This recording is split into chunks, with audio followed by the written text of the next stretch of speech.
So some time ago I did a review of Stonehenge aqua paper, and today I'm doing a little mini review of Saunders Waterford High White. This is a HP hot press paper, which is what I work on, and it's 100% cotton, mould made, acid free archival paper. It's a really good quality paper, and the high white is a better colour for the botanical artist because we want a whiter surface. So I've been using it since it came out. I can't remember what year that was, but it's not that long ago. Several years ago this high white was produced by them. The previous Saunders Waterford I had worked on, it was very yellow and it was really quite gritty, and it was something I painted on once and didn't want to paint on again. But I thought I'd give this a go and found it to be okay. It's a very tough paper, and I've used it a lot, so I feel like I know it quite well now. So the paper comes in 3 weights. This block is the £140, 300 grams per square metre, and it also comes in £200, that's 425 GSM, and £300, which is 640 GSM, which is a pretty heavyweight paper. And I've worked on it for the last, well, all of this year, and I've painted several large paintings on it. I used the whole of my sketchbook was made using this Saunders Waterford paper, and so I feel like I have a fairly good understanding of it now. And the thing with the sketchbook is you have to paint on the front and the back. The back is not quite so friendly as the front, but it's still very workable as a surface in a sketchbook.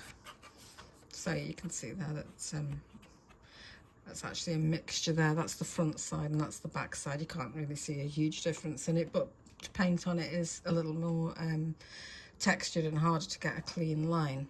So that brings me to the point of one of the main issues with Saunders Waterford, and it's a common comment, is that it's got a bit of a gritty finish that gives you a slightly a line that's not as clean as you might want it to be. So if I paint wet onto dry, let's see how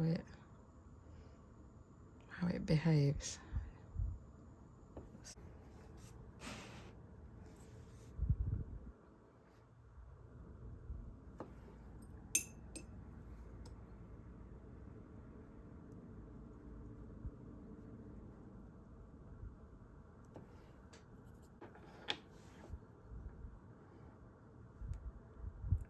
Drop some extra colour into that. Not sure if you can see that very clearly, but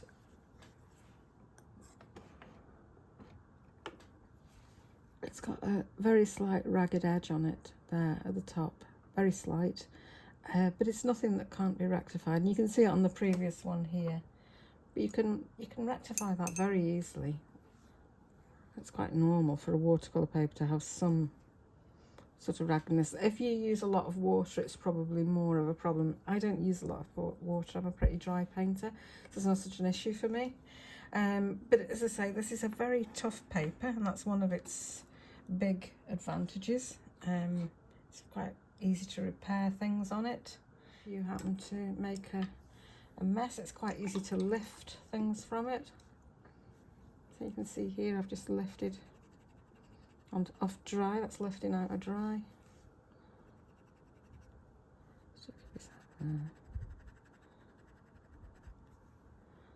So you can move things on it. And the difference with Stonehenge is, with Stonehenge, if you try and remove things and make repairs, it's okay in small places.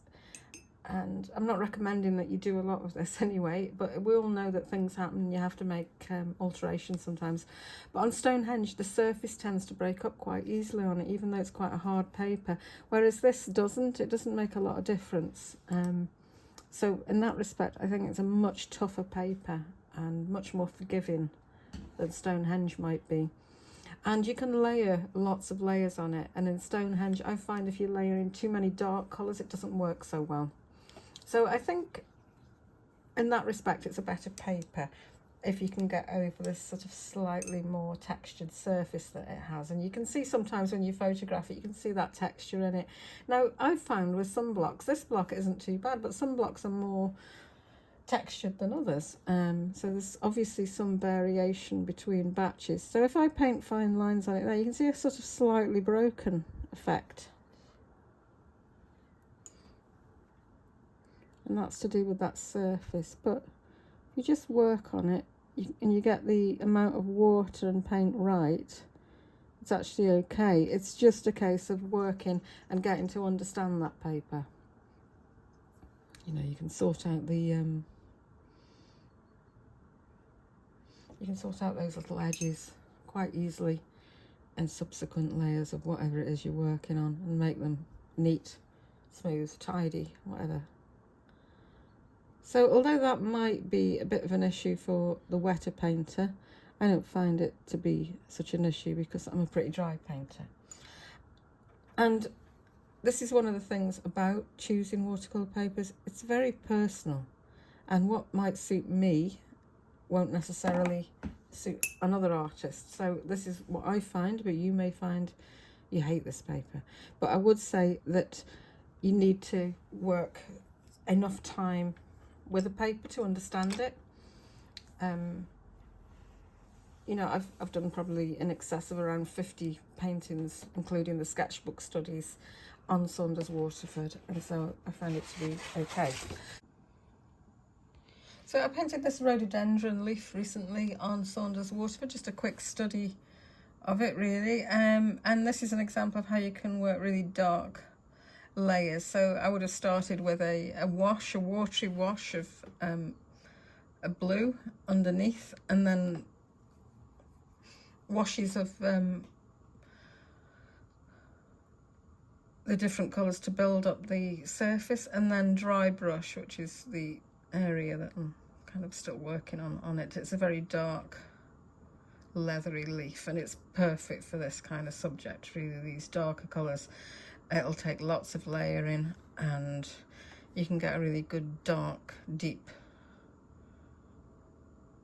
depth of colour on it that's a little bit more difficult on other papers. And you can feel, though, the texture on this paper. So, as I said before, on the Stonehenge, it's really, you can't feel it much when you've painted on it, but with Saunders Waterford, you can feel that slight raising. So if you close your eyes and run your finger across the paper, you can feel where the painting is. So I get over any roughness in the paper that might happen between washes, especially in the early stages, by just burnishing that surface, and you just rub over it. It's an agate stone. You can just use a flat stone or anything. You can even use the back of a spoon. I just burnish between layers lightly, just run over that surface, and that makes it smooth. So if you've got these little tiny fine veins that you're trying to put in, that'll make sure those lines are clean and not broken or jagged. And then you can work on the dry brush is really great on this paper. It's very smooth. And you can just work it and work it until you get the depth of colour and the finish that you're looking for.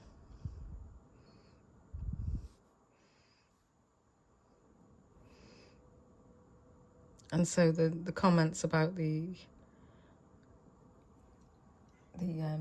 rougher edges on it, I understand, but I think if you spend enough time getting to know a paper, you'll find that actually it's not such an issue with this paper. And that goes with any paper. You have to spend enough time working with it to understand it well.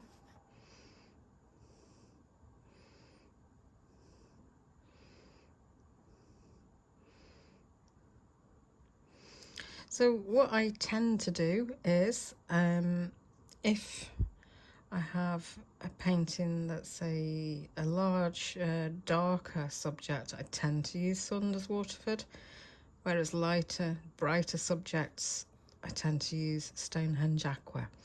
And that's just the sort of decision that I've came to over working with both papers, that they have different characteristics that are suited to different subjects. But as I say, I think this is a very forgiving paper. You can blend it, smooth it, lift it, and get good results with it, even if that edge is a little bit more difficult to achieve on it.